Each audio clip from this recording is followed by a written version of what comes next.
world where achievements and accolades motivate us to do more and be more, we're often left wondering, is this really it? Deep inside, you know there is more to life. You're ready to leave behind the old, push your way through, and claim the deeper life that's calling you. That's where we excel. We're your hosts, Stephanie Allen and Maren Oslak. And this is the Soulful Leader Podcast. Sit back and relax as we share the shortcuts we've uncovered to help you make shift happen.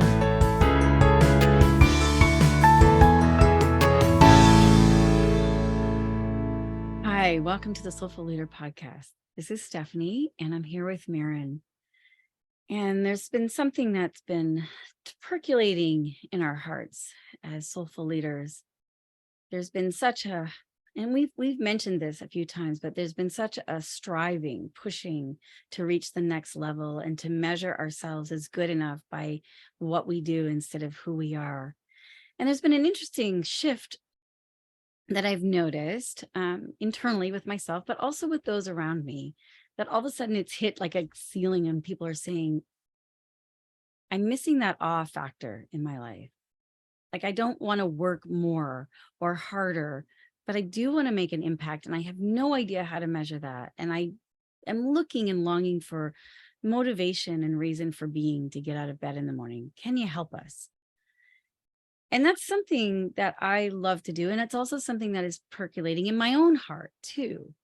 And so I've had an opportunity to take some workshops and trainings with people who are really good soulful leaders. And I'm watching how some of the soulful leaders are also getting caught up in the old rationalization of, scale it up, do more, have more, and it's breaking my heart, frankly. So I'm going to be really honest with this of like,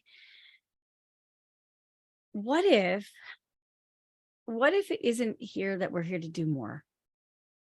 What if I even had this insight within myself that even the longing for me to do more, I'm having this little conversation inside myself saying, maybe that's just the carrot that actually is helping me root my internal, that it's changing me inside, that whether or not I ever get the outer, it's changing me. And what I mean by that, it's making me look at, what am I resisting in my life? What do I need to let go of? Where am I judging myself harshly or another? And I'm asking all of that inner inquiry. And as much as I start to keep working on that, sometimes that my rational brain will say, well, yeah, but you're still not getting the outer manifestation of what you want. And I'm like, well, maybe it's not about manifesting anything. Maybe it's about uncovering who I am and why I'm here. So I know you and I have talked about this lots, Maren, about who are you and why are you here? And that we can get caught up in the outer, what I look like, what I do for a living. And I wanted, if you could speak to some of that for yourself, of what it's been bringing up for you. Well, what I was thinking about while you were talking was I was just at a meeting recently and a woman asked a very interesting question. She said, what are the conversations that you've been avoiding that you know you need to have? And there were, 30 of us doing this exercise. And when we came back and we talked about it, I realized that my sheet looked really different from everybody else's because my conversations were internal conversations. And most people, and I did think of, there was one of mine was an external conversation of like, I really need to talk to somebody that owes me some money, that, like find out what's going on with them and where we are with that. And so there was an external conversation. And when you were talking about those hard internal conversations, we oftentimes think that we make a decision, then there's the inner dialogue is not, it's almost like it's like, nope, I got that. I know the reasons I'm doing it, and so I'm gonna go do it. And then something blocks us from doing it. And we don't go back and have the conversation of, well, what's stopping me? Yeah, like to ask a What's deeper the question. right? What's the resistance? What's the internal resistance? Like, say for example, if I you know, wanted to get up and go work out in the mornings, and I keep hitting the snooze button, I keep hitting the snooze button, I keep hitting the snooze button. Yeah, I could ask my husband to make sure that I get up. The other thing, that's a nice external thing to do. The other thing that I could do is look at why. What's the Mm, challenge? Well, on the external, maybe I'm going to bed too late. What's the benefit that I'm getting out of going to bed too late so that I don't want to get up early so that I don't do my workout? Like it's a cascading domino effect almost. hmm And really getting to the crux, like you said, asking another question and hmm keep peeling those layers so that I can get to what's the nugget? What's the gift that I'm being given in that entire situation? It's really, like you said, it's not necessarily about the external achievement of going and working out. So it's almost asking, saying, I'm procrastinating about something. Yeah. Instead of trying to will yourself over it, try to get yourself through it, to stop and go, how is procrastination helping me? What is it maybe preventing me from or serving me with in those ways? And it's like, how can procrastination be a good thing? Like I'm it's interesting because I had planned an amazing event that I wanted to participate in, and it got forfeited twice. And after the second time, I was kind of like, hmm. And I hate the whole thing. Well, if it's meant to be, it's meant to be, it'll happen. It's like, yeah, okay. And maybe there's something that's supposed to happen within me. Maybe there's a deeper question that I'm not asking, that the universe is saying, wait, slow down, stop, listen. There's something I don't want you to miss. Right. And it's going to be important. It's kind of like a combination lock. There's a number, like a combination that you need in order to unlock this. Otherwise, you're going to have to break the lock open, and it's going to be painful. And then, why would you put yourself through that? So I look at those kind of things of like, can we stop long enough and go, and not about trying to figure it out, because I think we try to figure things out instead of just being present to what is. I'm saying, okay, there must be something, because this is what I say. If it's meant to be, it's meant to be. But there's also that, well, there must be something I'm being prepared for, or there's a deeper question, or there's another way to enter it, and to stay present with it without trying to figure it out, trying to manipulate or control it. But we also are required, we've got to pay attention without the anxiety. And I think that that's the key because sometimes, if it's meant to be, it's meant to be, is absolutely accurate. And sometimes it's not. Sometimes we're actually being asked to, take another step or do something else. And Mhm. so, how do you know the difference between those? And that is the process of presence that you mentioned, of really listening. And it's not a, I should be able to do this because this is just my nature. No, it's a practice. It's a practice that happens over time, and you learn to be good in conversation with life, essentially. Just like, Exactly. some people are more gifted in conversation than others, and there's a bazillion people. All you have to do is Google or ask, it's like, how can I become a better conversationalist? And there's a mazillion opportunities to Oh, do that, right? so much So information out there. So there much is. information. So it's not that, you're either good at it or you're not. It's you develop it over time. And it is the conversation with life. And that's exactly what you said. It's the development, it's the process. I'm going to be very transparent here. One of the things that I've sought out all my life is a relationship. And from my conditioned past, I think, oh, you have to have the right relationship, and then your life kind of works. It's like the fairy tale, the happily ever after. But there's a lot of work that has to go on in the internal. And so from a high rational achiever perspective, from the part that's, and what I mean by that is that the people that are measuring who I am by what I do and what I've like manifested in my life, So a they're the high people rational, who are like achievement, and this is most of society right now. We're achievement oh yeah, oriented. right. So you measure what matters, the book, I mean, like everything is achievement oriented. That's what you mean by the high rational achiever. Exactly. Yeah. And so I could be looked at that way saying, well, you're too busy, Stephanie. You can't have a relationship because you're always on the go and you're always doing that. I get that a lot. I'm like, I'm too busy? What does that mean? What does that mean? I'm like, to me, when there's something of value or of importance, you make time and space for it. And we tend to think about it in the outer world. I'll make time and space for the outer world, but it's like, I'm worth time and space. So it's like that very thing that I'm seeking. And from a high rational achiever world, I'm actually not getting it, or the way I think I should be getting it. That's the way the high rational achiever would see it. But under the surface of that, if I go deeper, there's a whole lot of shoulda, woulda, coulda, ought tos, the itty bitty shitty committee that I call, that is requiring me to really find love and compassion and peace with. And as long as I do not go underneath if I don't dive deep within that, it just keeps surfacing up in my outer life.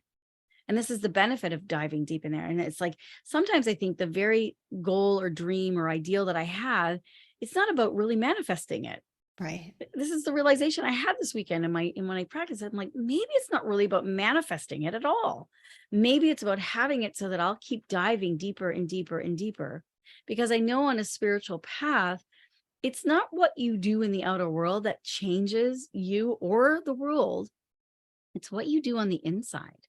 And so as I root that itty bitty shitty committee and the shoulda, woulda, coulda, ought tos, all those things, what I'm doing is actually becoming a remedy, like an absolute antidote, because I show up differently. My behavior is different. My choices are different. My thoughts are different. And I have seen such ripple effects in the lives of those I love around me based on what I've gone through in the last 2 to 3 years through the pandemic and through a breakup and through different things. It's like, I've changed. And have they changed? Have the people around me changed? Maybe I'm seeing them through different eyes, but maybe they've also changed and they're seeing me through different eyes. I don't know. Does it matter? No, not really. It matters to me of like, at the end of my life, has my life meant something? Have I do? And it's not about the accolades. It's not about accumulation of things. It's about, have I changed my thought process? Have I practiced being a more loving, kind person with myself? Because that's the only one I have control over, is me. So yeah, it was a huge realization that maybe it isn't about manifesting anything. Maybe it's about having something that I want to manifest, but it's really about doing the internal work that then allows me to be detached in the outer world on whether I get it or not, but not from a place of like, oh, well, if it's meant to be, it's meant to be. It's So I not from think that place. I Yeah. think this is really, really important. And when we're talking about high rational achievers, it may seem like there's a judgment there, and there isn't, because it's really important that we have something we're going after. An ideal. So Hmm. that we can get to the point where we achieve it. And then we achieve the next thing, and we achieve the next thing, and we achieve the next thing, to finally realize that it's not about achieving the outer thing. Yeah, Right? that achieving the other thing still doesn't make me happy. Dang it. Yeah. My whole life looks pretty dang good. And why do I still feel like shit? I think there are a lot I think of there's a lot of that. people. Yeah.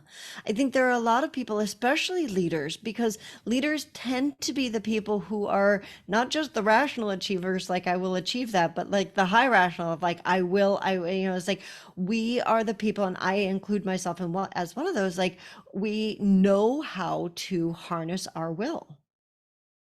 And that's a huge lesson to learn, and something that's really important as we go transcending that and getting to the point where we go, okay, it's not about the manifesting. It's not about the bigger, better, faster, more. We're Yeah. going to automate the whole thing and make more money. It's like we have enough.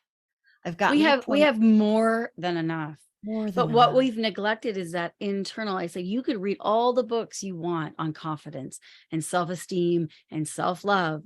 I'm telling you, there's oodles of information out there. And so why are you procrastinating on taking that first step to get out there to make a date? Or because it's the internal that's being neglected. How have you integrated inside yourself? What is standing in the way? What is the belief system? What is the habit? What is the behavior that has to be unlearned? It's like I was talking to somebody about business the other day, and we can scale up a business. We can do all kinds of things and take all kinds of courses and get master's degrees and and get coaches and workshops and all those things.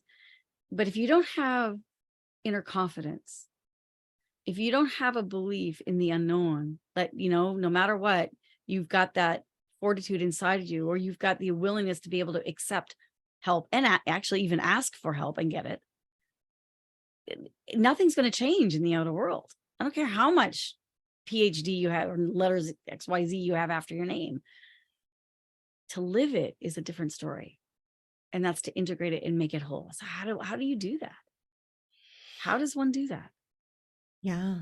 And that's exactly what we work with people on. I mean, it's not, I wish I had a magic wand, or I could say, oh, it's just follow this formula. Right. I was just going to say, Not. it's like, okay, here's your 3 steps to having better Right. confidence. I mean, I'm so tired of hearing that. And it's like, for 30 years, I've worked with, I don't know, oodles of bodies on chronic pain and health. And there isn't one way home. Each Right. person has their own path. And there isn't a one size fits all. And you know what? I love that. And especially in a world right now where we're trying to be inclusive and everyone, the one size fits all, which fits no one, by the way. It's Right. like we need to have that. I think what we're really longing for is togetherness and connection and belonging, so that we don't feel so dang lonely. But, the old saying that misery, loves company. And it's like, I don't believe that either. It's like, I think there's a way to unfold naturally your gifts and strengths and passion. Like your unique blueprint is you. And yet, yeah, there are exemplars and other people that you can look to, but your formula is completely unique. Unique. Yeah. And yet there is a togetherness with us all. It's like a string or a thread in a beautiful tapestry. Your thread may feel very insignificant because you're just one thread out of millions, but your one thread, if it was missing, would leave a hole in humanity. And I don't want to say that that's an overburden or over responsibility, but it's beautiful and it's unique. I think we don't recognize how beautiful and how awestruck we actually are. We don't. And I think that is a shame in our culture. And like, we are taught that we're replaceable. I look at AI right now and how many people are feeling like they're being replaced by robots. And no one can replace you. You're completely unique. And part of the challenge is really diving into the internal and honoring that, and getting to know what is my unique bent, my unique gift. What do I bring to this conversation that we call life? Yeah. Those are the deeper questions. Those are the deeper questions. And I encourage you all, as you're listening, to stop for a minute and really breathe into that.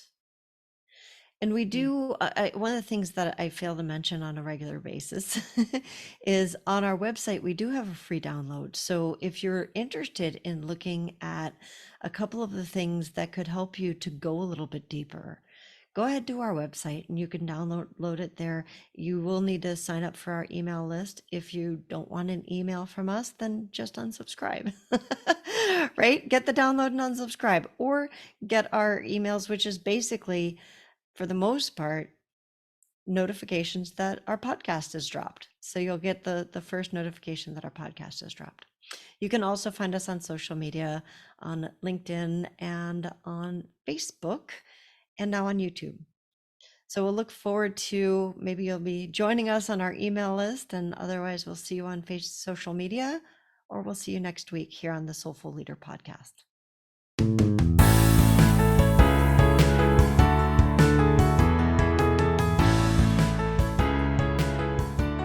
And that wraps up another episode of the Soulful Leader podcast with your hosts, Stephanie Allen and Marin Oslack. Thank you for listening. If you'd like to dive deeper, head over to our website at thesoulfulleaderpodcast.com. Until next time.